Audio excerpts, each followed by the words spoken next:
और उससे भी ज्यादा अपमान मुझे लगा जब ब्रिटेन की रानी के सम्मान में वही गीत गाया गया जो जॉर्ज पंचम के सम्मान में 1911 में गाया गया था कलकत्ता में।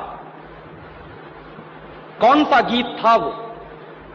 हिंदुस्तान में ब्रिटेन के लोगों के समर्थक बहुत बड़ी संख्या में रहे, और ना सिर्फ ब्रिटेन के समर्थक रहे बल्कि अंग्रेजों के तलवे चाटने वाले घराने इस देश में रहे।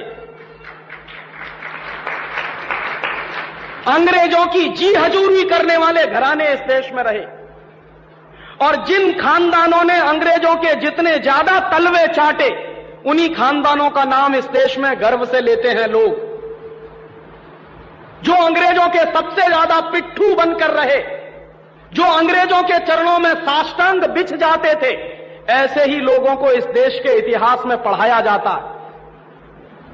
और ऐसा ही एक खानदान था जो अंग्रेजों की गुलामी में आकंठ डूबा हुआ था।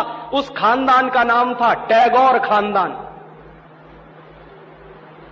और उस टैगोर खानदान का एक व्यक्ति था जिसका नाम था रविंद्रनाथ टैगोर। उस रविंद्रनाथ टैगोर ने जॉर्ज पंचम के स्वागत के लिए एक गीत लिख दिया था।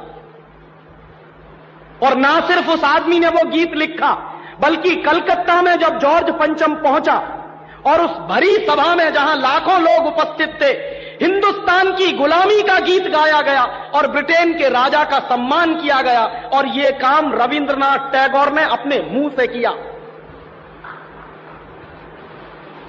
और वो गीत कौन सा था जो रविंद्रनाथ टैगोर ने इंग्लैंड के राजा की स्तुति का गान करते हुए लिखा था? वो गीत वही है जिसको आप कहते हैं जनगण मन अधिनायक जय हे भारत भाग्य विधाता। बहुत शर्म आती है मेरे जैसे आदमी को जब वो गीत गाने के लिए कोई मुझे कहता है कि ये गाओ। क्यों गाएं उस गीत को?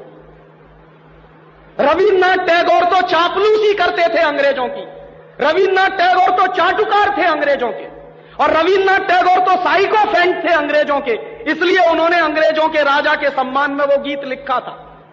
मैं तो नहीं हूं, मुझे तो अंग्रेजों की चापलूसी से कोई मतलब नहीं है।